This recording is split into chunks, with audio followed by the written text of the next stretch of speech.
So if you can, awesome. So thank you once again, Cornell, as my co-host, my business partner, life partner, first and foremost, and confidant.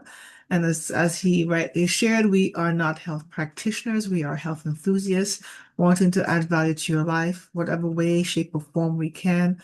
It's always our mission to always leave someone better than we have met them. It's something that we personally, claimed over the years, and it has evolved to this health talk. So every week, without fail, rain, sunshine, snow, whatever it is, as long as the spirit is willing, I will be here every Tuesday sharing with Cornell on the different health situations, topics, tips, insights that we have gathered over the years. And of course, we do represent a specific brand. We are healthier lifestyle entrepreneurs, but also wanting to add individual health life in your journey, in your everyday way of life for your health and well-being to add whatever we have that you can sort of implement at least one thing into your life. So today's topic, I'm just going to share with you the slides that I have. And if you have any questions, because we did send out the topic, I'm sorry about that, with the invites, if there's a particular question that you have that you'd love to ask in the end, you can post it in the chat, or you can take yourself off of mute at the very end, and I'll be more than happy to help to address or answer that to the best of my ability. If I don't have the answer, I can refer to someone who is a mentor and coach to me. He is a doctor, naturopathic doctor, kinesiologist, chiropractor, and nutritionist. So he has quite a few doctrines. So I usually refer back to him. If there's certain technical, answers that we don't have, I always refer back to him, and he usually provides valuable insight. So I'm actually going to share my screen. And of course, once I share my screen, if you could put a 2 in the chat, once I share this to let me know you can actually see it. Share. Awesome. So I'm shared this now. So can you let me know if you can see the actual screen?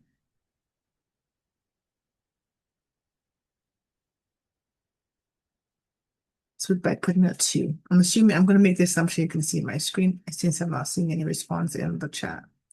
So if you aren't, let me know. So put it in the chat. But for now, I am going to. All right. Thank you so much. I appreciate that. Okay. So as we speak about stress, burnout, mental health, the focus today is on different stages of burnout. Sometimes we do experience it, we know what it is, and sometimes we can't really pinpoint what we're feeling. So most of us don't realize we're in burnout stage. So there's the difference between stress, which could be mild to moderate to chronic, versus burnout. There's such a thing called burnout syndrome. And it is a state that you go through mentally and physically and spiritually, but you need to understand how it impacts your body, how it impacts your mental health and your overall well-being. What are the symptoms and signs? How you can actually, be proactive in a sense, if you're not already there, to prevent burnout, or how you can be if you're in a state of reactive mode, how you can recover from that. So as I mentioned before, I'm not a health practitioner, so what I share with you are from credible sites. I love researching, but making sure I'm not just doing a random Google search. They are actual, credible sites I've gone to where there are published studies. For example, like PubMed.gov, which is a public medical library. Also Mayo Clinic. Sometimes I go to the Yale. I go to Harvard.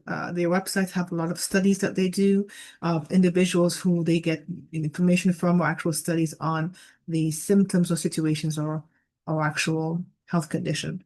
So as I share this with you, something might come to your mind. So we know every day, juggling with things, whatever your gender is, male or female, whatever you're going through, whether you're single or your status has changed. We all have to juggle things, whether it's kids or nieces and nephews, in this way of children, your household, you're going to school, deadlines, bills, all these things that tend to compound. And over time, if you don't know how to manage it, or at least to get yourself out of that state, you can move from being okay to not okay, right? And sometimes we, as adults, even children or young adults, we tend to internalize and we don't say that we're not okay.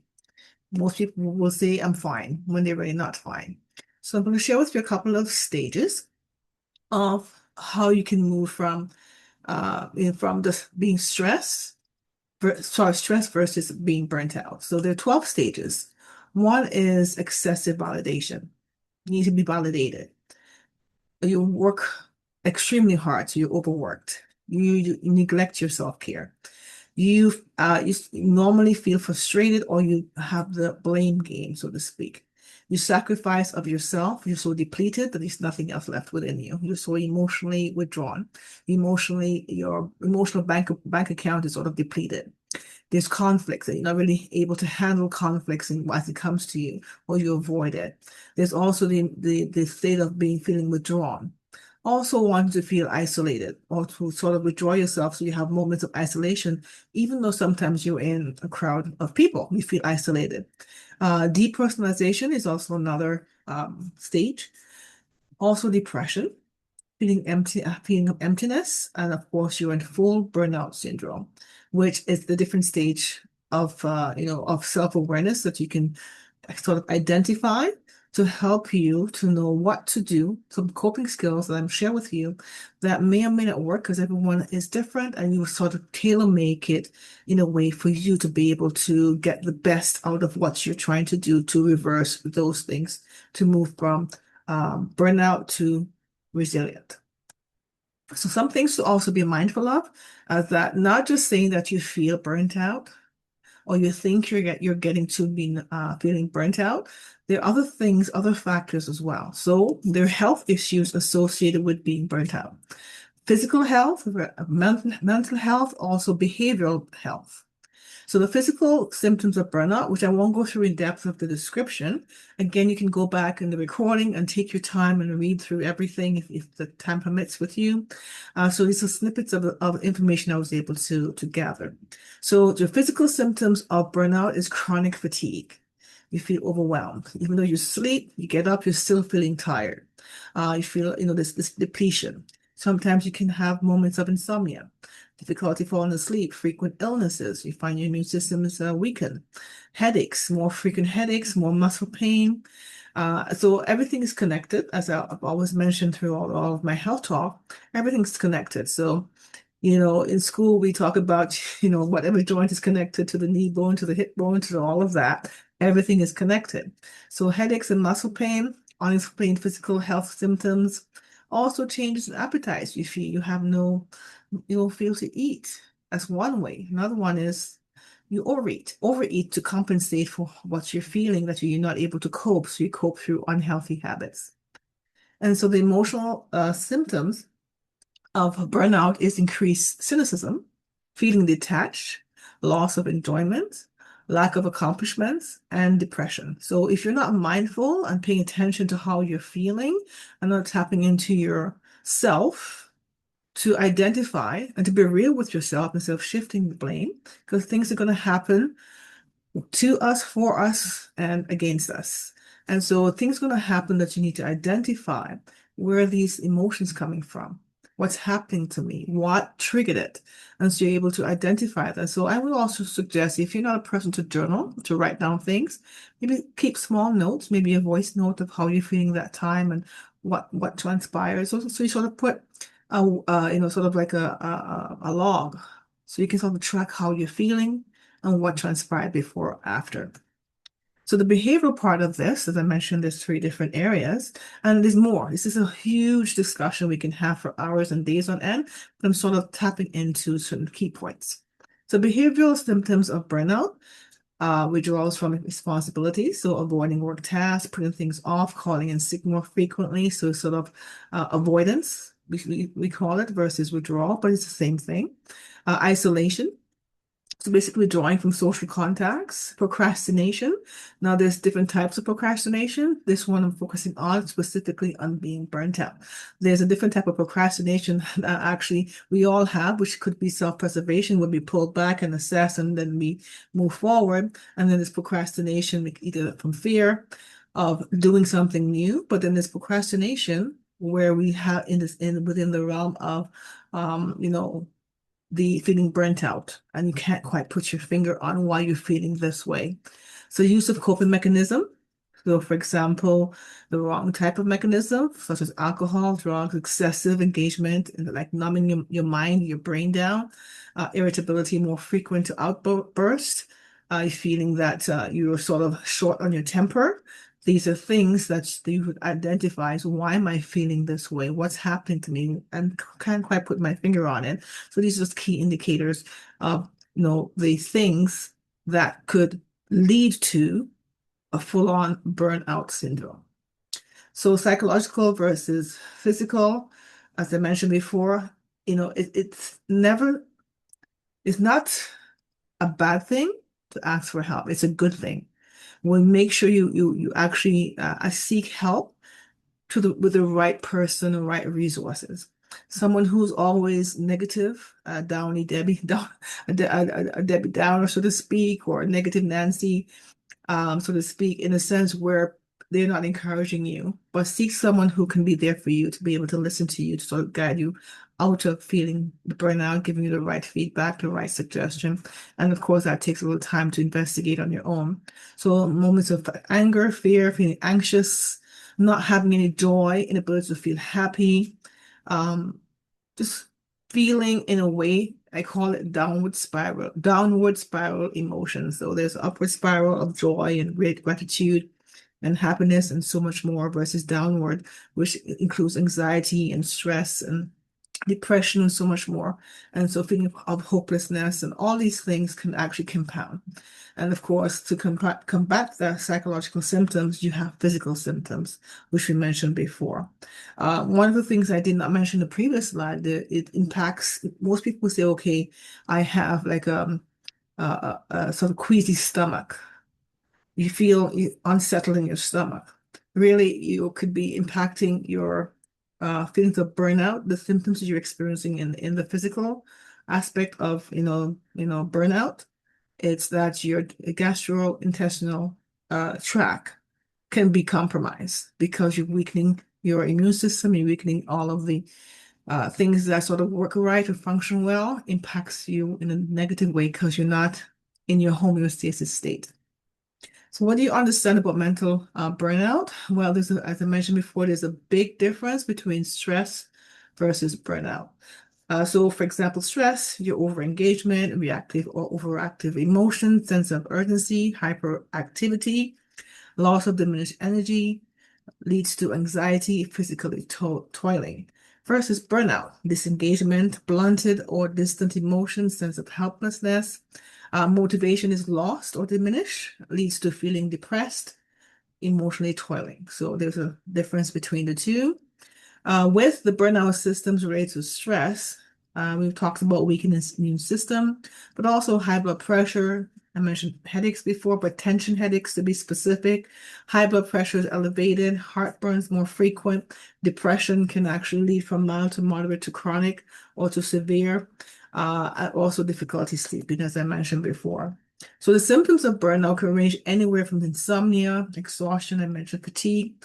Also, a couple of things that I mentioned before, but your cognitive functioning is one of the things that you don't realize can decline. So it diminishes that because you're not your thought process, your cognitive response is going to get slow. It's going to be slowed down because of all the things you're feeling, like listlessness, apathy, depression.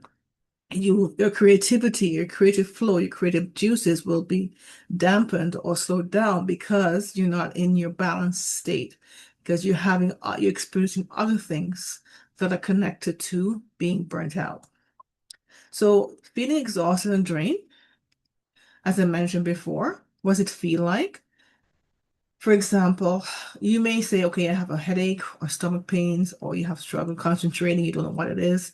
People have different health conditions. For example, someone might be going through menopause or andropause for men, but they may have other symptoms like insomnia. You may have issues like more frequent headaches, especially if you're going through your cycle, your menstrual cycle. It could be that you may be deficient in a nutrient. So it's sometimes hard to determine if you're actually burnt out. But if you put two and two together, so to speak, and you track what you're feeling, you can assess yourself in a way to determine if these things, more two or three of these things on your list, are pointing you to being burnt out. So if you are, again, you would recommend to speak to a professional once you've sort of gathered more information on yourself, be able to journal it, keep track of it, see what your triggers are, what your coping mechanisms are, and see how you are able to reverse that. So all of these things have signs. You find that there's signs, symptoms, the indicators are sort of showing you this is happening, it's about to happen, and you deny it. You put it down, you suppress it because you're so busy living life in a way of your day-to-day activity, the responsibilities you have, and sort of you put these things off and you don't take care of self. And if you don't take care of self, then you are no use to your people in your world. You're not able to provide support you need or to be there for the person or to be able to be your best version of yourself. And so if you sort of deplete yourself, deplete your energy, have a heightened sense of anxiety, or you're physically drained, and you feel that you're overexerted and you feel anxious or you feel resentful, you feel hopelessness. These are indicators that you need to be able to say, okay, I need to take instant, instant action to be able to reverse how I'm feeling. What do I do? Right. So the stages I mentioned before, there were 12 stages. I just sort of put another nice screen capture here for you. So the stages of exhaustion and their symptoms, which can lead to burnout, as I mentioned before, of the 12 stages, but awareness is one of them, decreased effectiveness, low attention span, like, you have that squirrel moment, so to speak. This society right now where everything's grabbing your attention, it can be very distracting. Of course, you have decreased your lower attention span, lack of motivation, apathy, but also from tiredness to exhaustion. Right. Then the next stage is burnout, feeling burnt out. So you feel dejected, you feel disappointed, you have emotional distancing, lowering self-efficiency. So there's different stages of being burnt out, but there's stages of exhaustion and there's symptoms which can lead to burnout and then also taking you to the state of being feeling depressed. So the stages of burnout, we call it the honeymoon phase. So you have high satisfaction, commitment, energy level, and creativity is at its peak. Onset of stress is optimism is waning, common stress symptoms affecting you. Chronic stress is number three, the way of the stages of the burnout. So you mark change in your stress level, it heightens. And so it's more intense symptoms, right? Some people who are really stressed leading to burnout, or they're actually in the burnout stage, they may have more indigestions, more headaches, more chronic symptoms that are temporary because you're in that state. Number four is a burnout, which we call symptoms become critical. So you can't cope as much or effectively as, let's say, you're in like stage 2 or stage 3, and then habitual burnout. There's such a thing. So significant ongoing mental, physical, and emotional problems. That's something you must be aware of. So the trick to managing burnout is to recognize the first glimpse of it before it grows and it sort of takes up the full view. Again, you can take a screen capture or you can go back over the recording. So I'm just going to highlight a few things. One is to take a pause, to return to yourself. If the body's wanting you to rest, rest. If you're pushing yourself too much, you find you get, sick more frequently. So there are things that your body will give you signs, indicators, little subtle reminders. Okay, you need to do this. Your intuition, your gut will lead you to what you have to do. Of course, once you practice more self-awareness, you find it becomes a good habit to be able to tap into or tune into what you're feeling, to know, okay, I need to stop. I need to take a moment. I need to not feel overloaded, overburdened. So take an inventory of what is realistic for you, as I mentioned, track it. I also make a resource list as to how, like I call it a coping mechanism basket. That's my term. So in that arsenal, that basket, I can put things in there so I can pull away from. So for me, if I go for a short walk, I have a library of music. I love Christian music, so I'll have them playing whilst I'm walking, or motivational audios I'm listening to, or an audiobook. And so that shifts my how I feel. That's one of the things I do. So one of the bad habits I may have, I may gravitate to something unhealthy. So because I'm actually doing something for myself in a healthier way, in a way of a good habit, I can actually sort of over time replace some of the things that I would gravitate to if I'm stressed. So for example, sugary things versus the proper type of eating for full nutrients. Also, make us, as I spoke about before, the resource list could be anything. So if you want to connect with your friend, or you have like a quick chat with a group, you like cooking, taking naps, power naps, I call them. You want to be able to watch something entertaining or something that'll keep you, shift your way, your mood, not to sort of zone out for the whole day, but at least little pockets of time to shift your thinking. And so this will help you to restore your nervous system, because whatever is controlling your nervous system is controlling you. So don't lose faith in yourself. Burnout is real. It's a real thing. Remember, burnout is a sign to return to yourself, and take care of yourself. So not always a sign that you're moving it doesn't mean that you're moving in the wrong direction, because you may be trying to achieve your goals and dreams and you're pushing forward. So you may have a full-time job, or a full-time as an entrepreneur, or you're part-time entrepreneur with a full-time job, or you're doing a combination of things, and you may feel that you're stretching yourself too thin. That is your vision, that is your goal, but also remember to take time for yourself. So it doesn't mean you're moving in the wrong direction.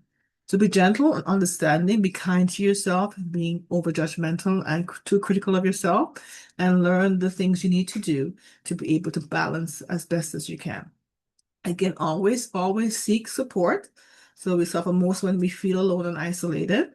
So seeking support to get through periods of burnout is very essential for self-care. And self-care is not just about feeling good, it's a way of life. It's a necessity.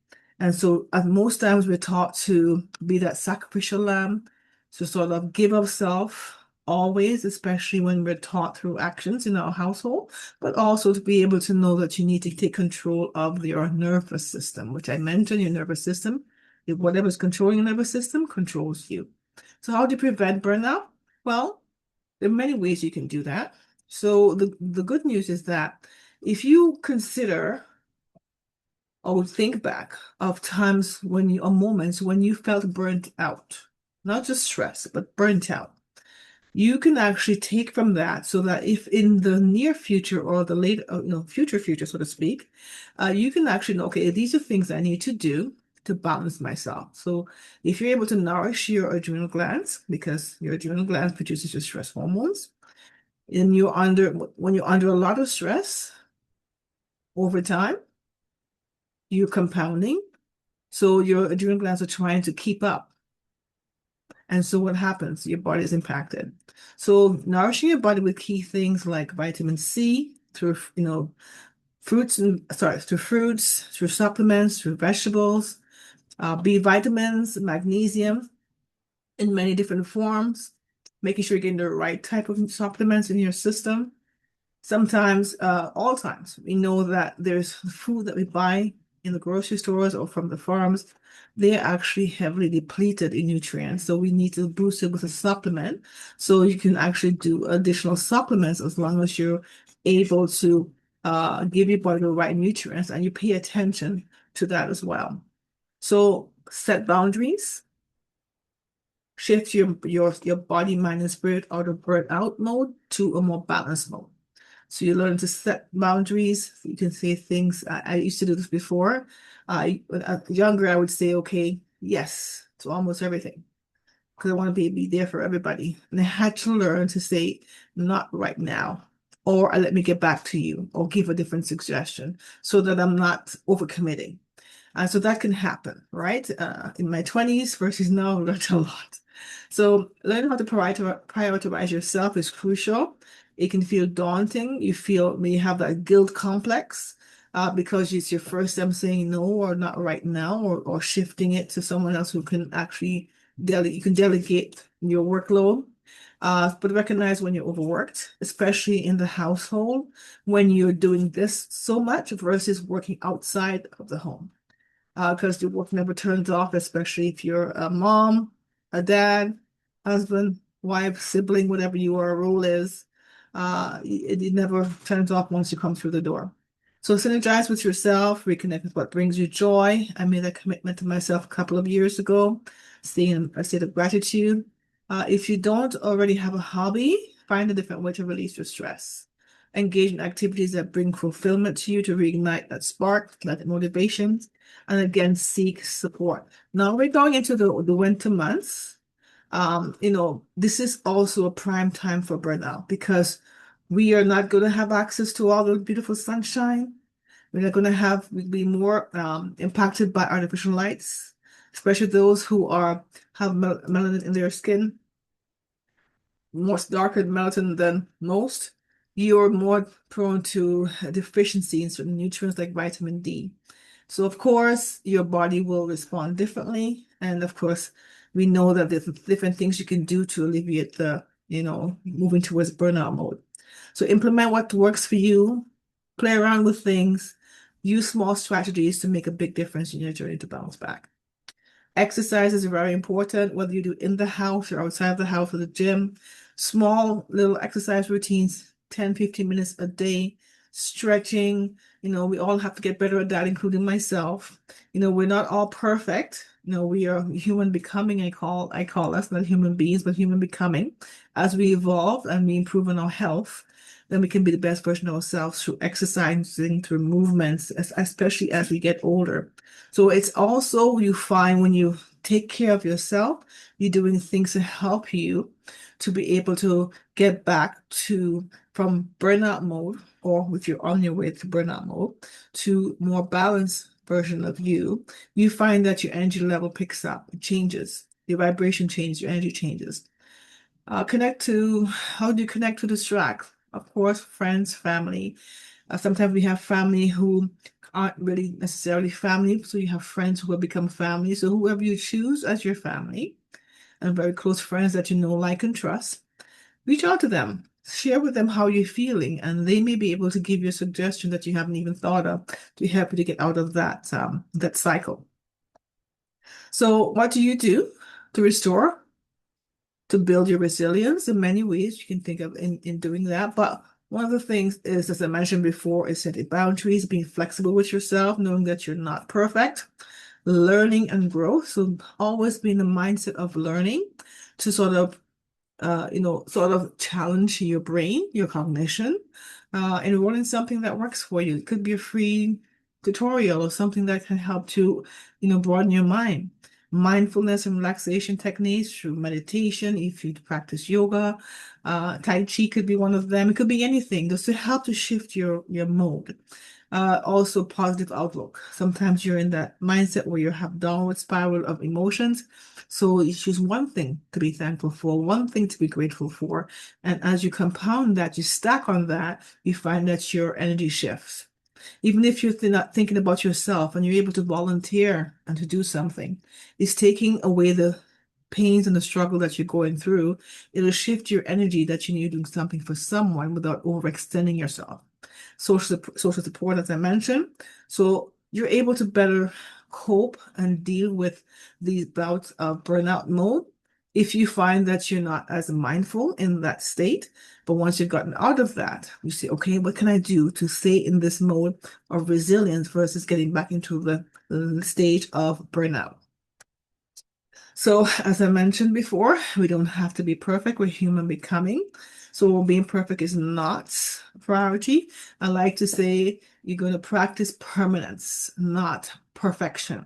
If you continue to practice good habits, become a permanent habit that you can actually stack on to help you become the best version of yourself. For example, eating healthy, staying fit, enjoying the small things, talking about your feelings, expressing yourself, finding your hobby and accepting who you are and loving who you are.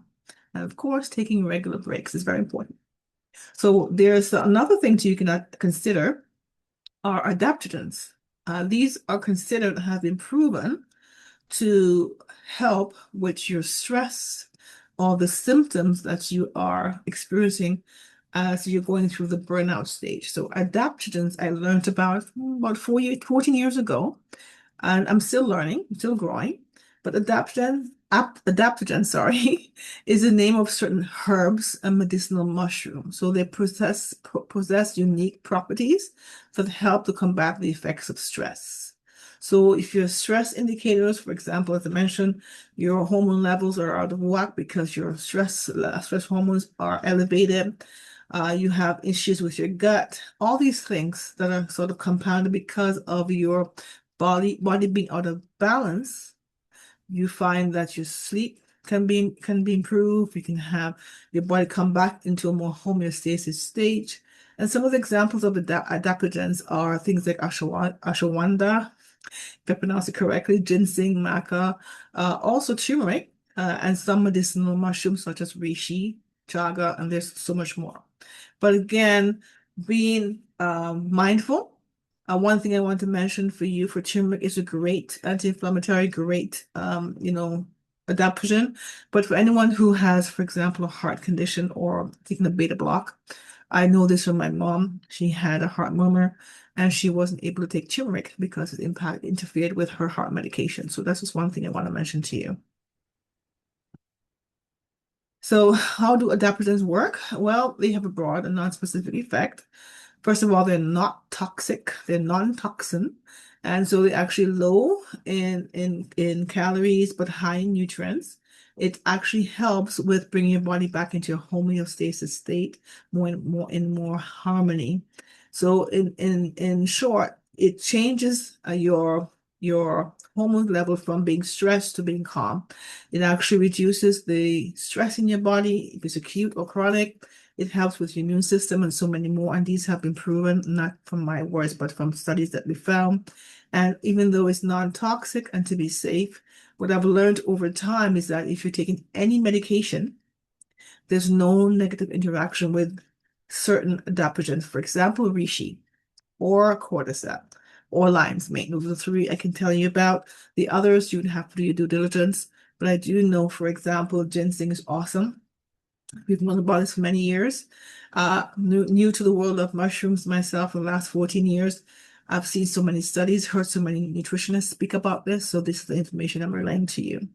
So all adaptogens have three commonalities. They can be non-toxic at normal dosage. They help ability to cope with stress. They help the body return to a state of homeostasis. So they're great all-arounders. So think of you having your food, your nutrition for your everyday consumption. You find that you are consuming your food, but you don't have the right nutrients. Then you have to add more supplements to your body for your body to be able to perform at its optimal best.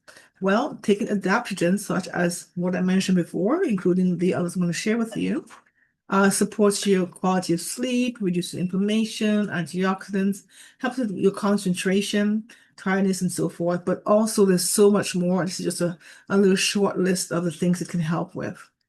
So there's other thing I want to mention to you, which I've learned throughout my research. There's something called autism burnout.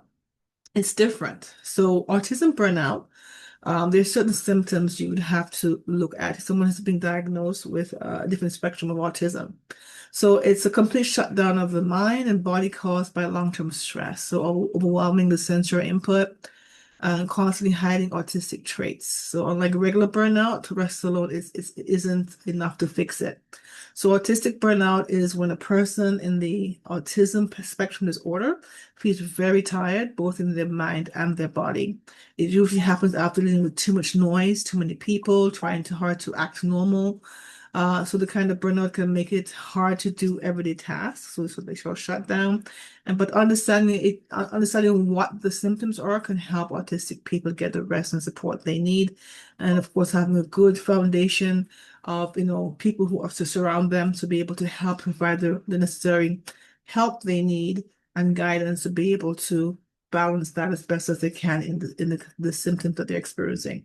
So regular burnout is work stress, overcommitment, improves with time off, brain fog, fatigue, headache, stress, irritability, lack of motivation.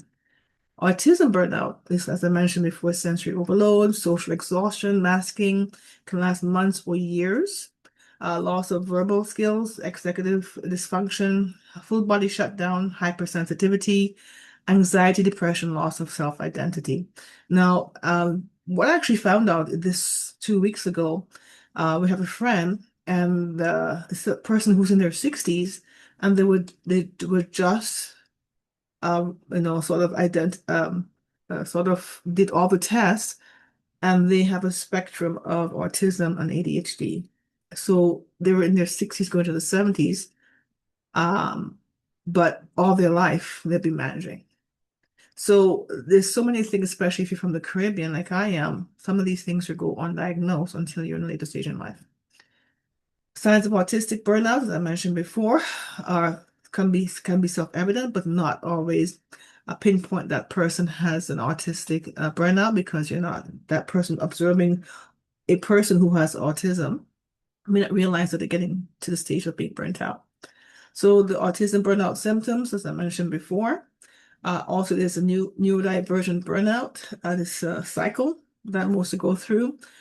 So there's the demands, fatigue, self-criticism, shame, and dysregulation. There is a cycle that they go through. Now, I'm not versed on this in depth. I'm just giving you a highlight of some of the areas that I found. But I want to just bring it to your attention, because this is something that many people go through, and not realizing that it is not just a burnout.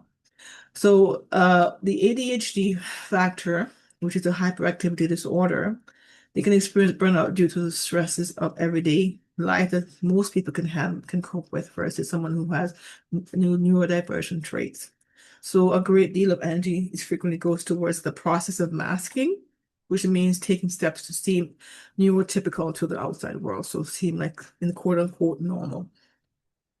So experiencing burnout is nearly universal experience for many adults, children also, preteens, adolescents. So understanding this can help you to be able to provide the support for someone who's going through those traits, those symptoms, or if you yourself have those symptoms and have not sought the right um, support. I do know, I do have a good friend. She's a psychotherapist, and she deals with neurodivergent. And she was actually on one of our calls some time ago, and I was able to be enlightened as to the things that someone who has neurodivergent goes through. So as a result, it's critical to look out for symptoms, to take the appropriate steps to avoid or recover someone who is going through this type of burnout. ADHD, I mentioned before, there's tips that you can use to recover. Again, it is very important to seek the right type of help. As I mentioned before, we're not professionals in this field of health, but we're health enthusiasts, of course, and so we want to make sure that we give responsible direction as well as advice. So I mentioned before of tips on how to prevent autistic burnout. It's similar to the tips I gave before for someone who is experiencing burnout. Again, boundaries, learn to recognize the early signs, remove yourself from stressful situations, set aside specific time to unmask, educate others about autistic burnout, and self-advocate. So these are things so that you need to be verbal about, or whoever you're supporting. Keep in mind, eating healthy can reduce stress and burnout.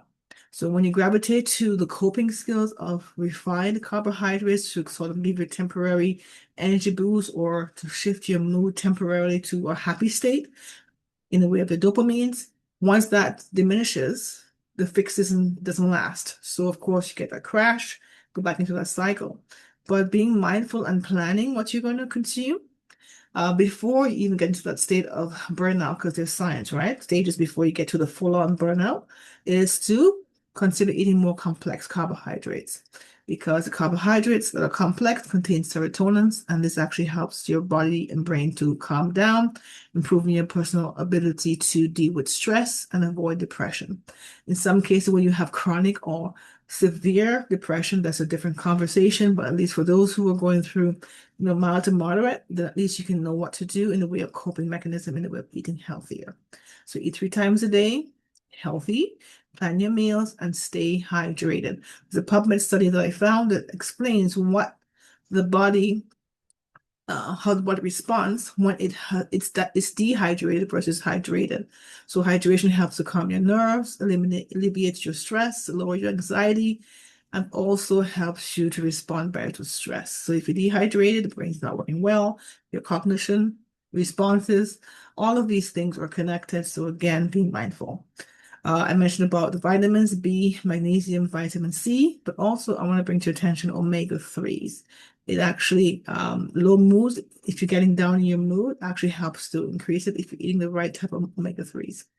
I mentioned before superfoods like reishi and ginseng and other types of superfoods or adaptogens. These actually are great for the body, especially when you're eating or consuming the right types for your body.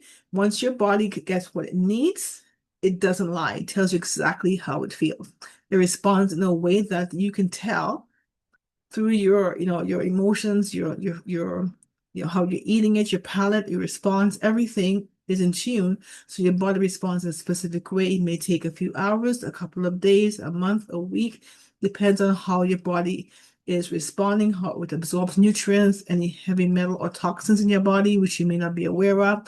So again, as you're slowly detoxifying your body through what the types of foods you're eating in the way of superfoods, you can actually over time feel different. And so superfoods come in different forms. My go-to, those who I connect with, those I've shared this with, is reishi. My second and third favorite is lion's mane and cordyceps. I've fallen in love with these two.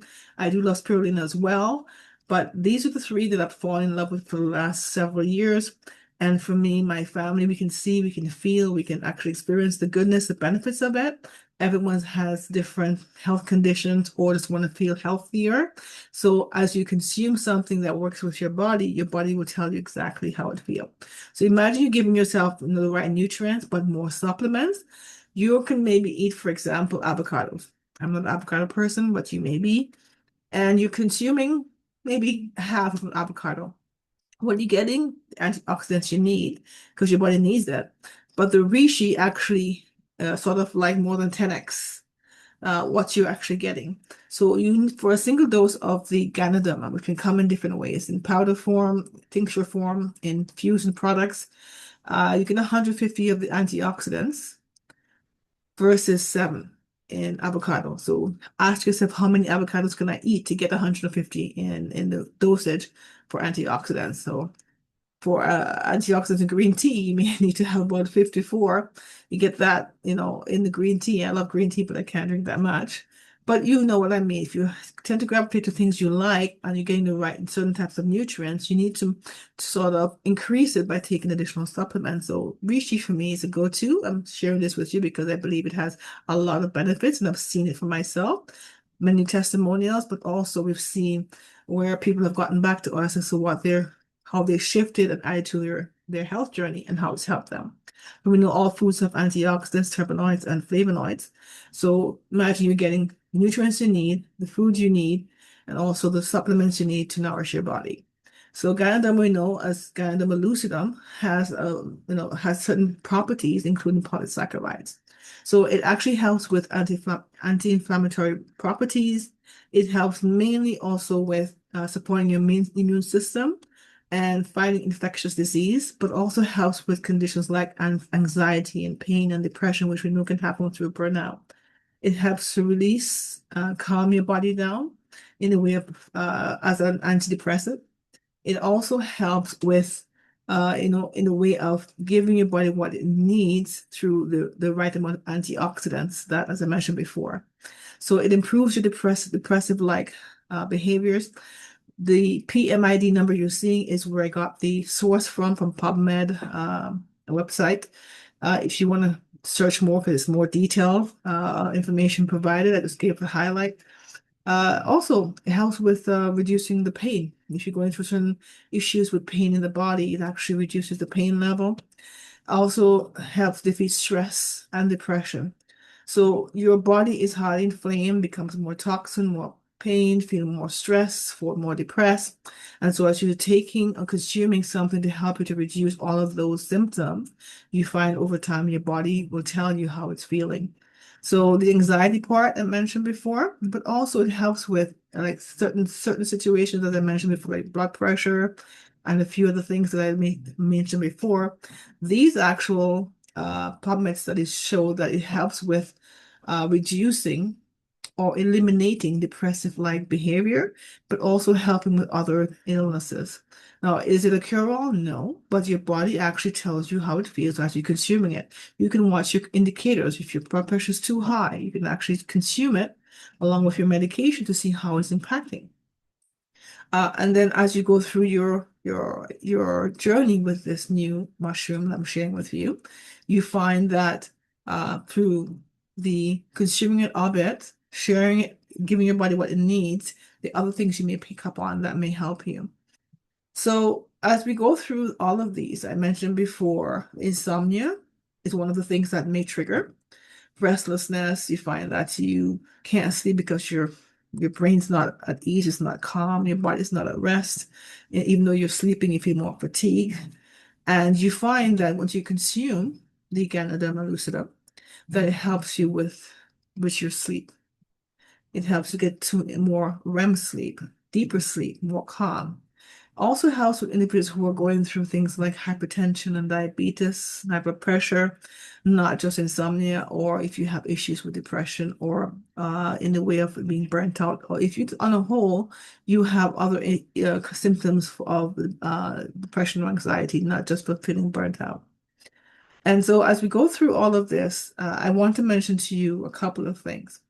The Ganoderma lucidum is under two different categories: medicinal as well as food supplement. There's three types of mushrooms, classes of mushroom. One is hallucinogenic, one is medicinal, and one is food nutrition. So Ganada falls under medicinal and food supplement. That's why it's actually a dietary supplement that you can consume with any other medication without negative interaction with your medication thus far. So not only is it doing that, as I mentioned before, it supports your immune system. So it improves your autoimmune function along with your other mild to moderate or severe depression that you may have. Also helps if you're taking other types of nutrients like supplements. So for example, you're taking magnesium, calcium, and any type of minerals. You find when you're consuming Ganoderma lucidum, your body's able to absorb more of the nutrients in the intestine. Some people, because of the levels of toxicity or that their body aren't able to consume or to absorb the vitamins because they may have more fatty um, situations in their body, for example, conditions where it's not quite right, their body may not be able to absorb the nutrients effectively, but Ganoderma helps to absorb the nutrients in the intestine, so you're able to get the maximum benefit from those additional nutrients you're taking, supplements like magnesium, vitamin C, vitamin D, and so forth. So the spores, the actual Ganoderma grows into three stages. So the rooting, which we call the baby mushroom, or baby Ganoderma, is called mycelium. There's the Ganoderma lucidum, which is a fruiting body, as you see to the upper left. And then there's the spores, which grows as seeds back into nature, creates more, the cycle of life. They all have properties for anti-fatigue. So most people feel extra tired when they get up, or they're not sleeping enough, or this cycle is disrupted in the way of sleep. It aids in supporting your sleep. It improves your restlessness, forgetfulness, even if you have a sleep disorder. Also helps with promoting sleep through the gut microbiota. So if your gut is disrupted, gut-brain axis, it throws things off. It actually helps promote sleep through this. As I mentioned before, it comes into three stages, the three different levels, stages of growth. They all help with, I mentioned, insomnia. But if you're thinking of you're not burnt out, even if you are having issues with sleep, just that alone is priceless. So as I mentioned before about the burnout symptoms, we spoke about the immune system and your hypertension and so forth. The other thing too as well is the blood pressure I mentioned before, which can be elevated, especially if you're in a lot of pain. If you're diabetic or you have hypertension or you have diabetes, high blood pressure, sometimes your numbers will go up, especially if you're really stressed. So this actually helps with that. The other thing I want to mention to you is as we go through different cycles of stress, pain, anxiety, sleep disturbance, it throws your body out of whack. So as you're consuming things that help you, it helps to balance that out. Excuse me, sorry about that.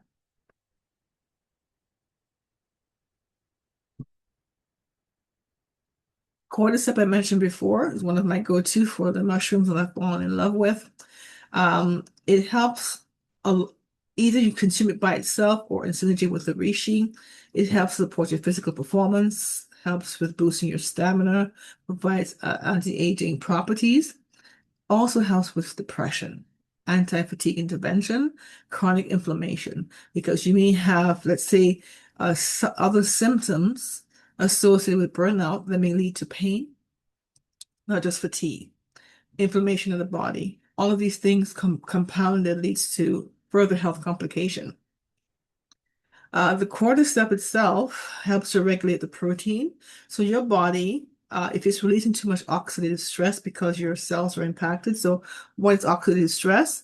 Basically, your regular cells can be impacted with too many free radicals, can lead to oxidative stress. So your cells are breaking down. Just like if you have a tomato and over time it changes color, then it rots. That's sort of oxidative stress. That's the best way I can explain it.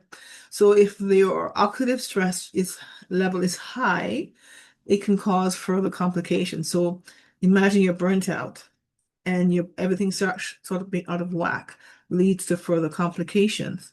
One of the things that's happening internally is that your inflammatory response is going to, in a way of heighten, causing more pain, further illness, compromising your immune system. So these symptoms, actually, if you're able to consume something to help you alleviate that, it helps with things like your sleep and depression. So the cordyceps itself helps with not just what I mentioned before. There's so many more information, so much more information on cordyceps, but I just want to highlight those. It also has polysaccharides, just like the Ganoderma.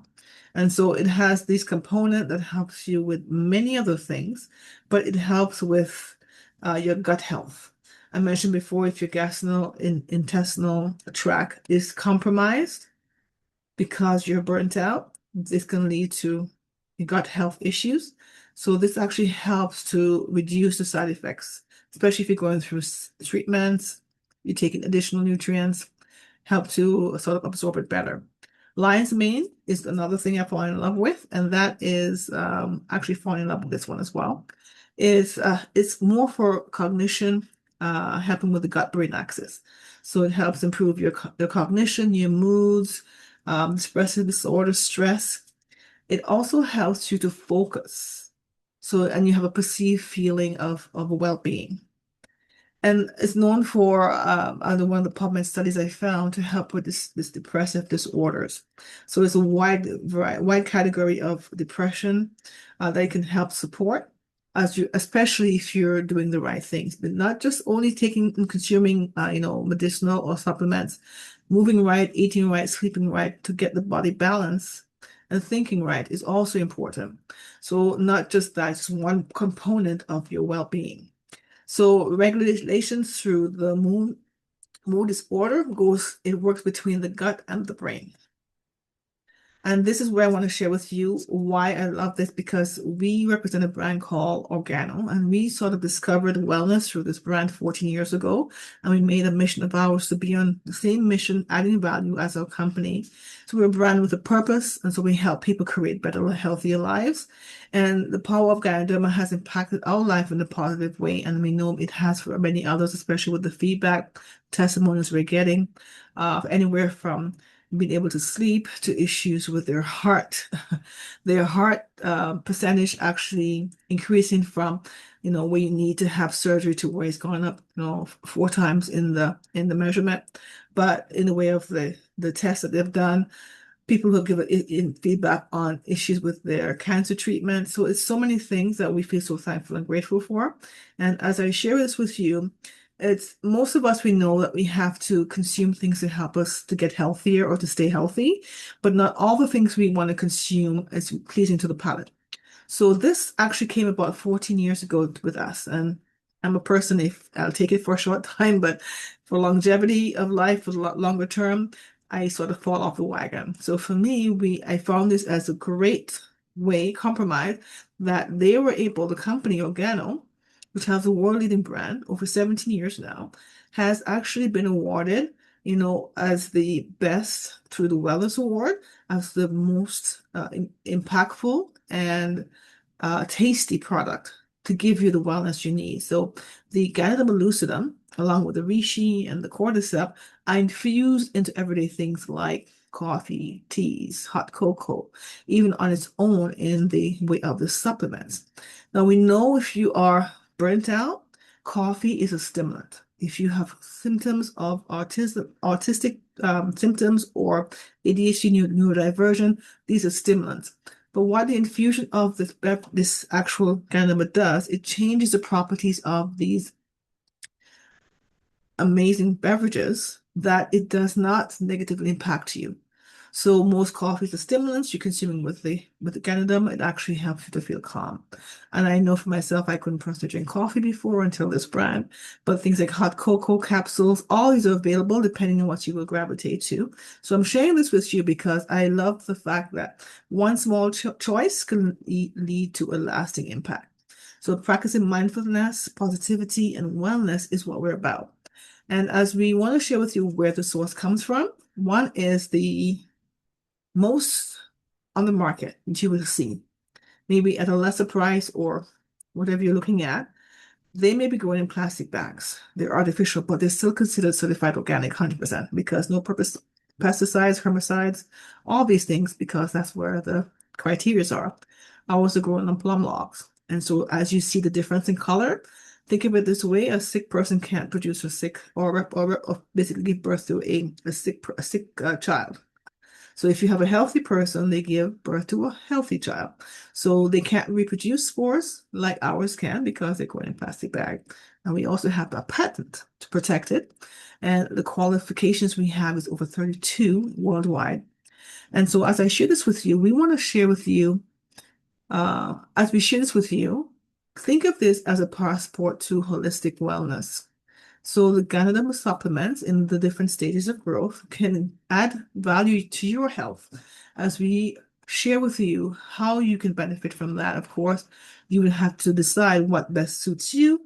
I want to give you a challenge to try this for at least 30 days, whether it's through the beverages or the capsules, just to see what it does for you and to know that you're adding value to your life in the way of longevity and the way of a healthier you to move you back to a homeostasis state.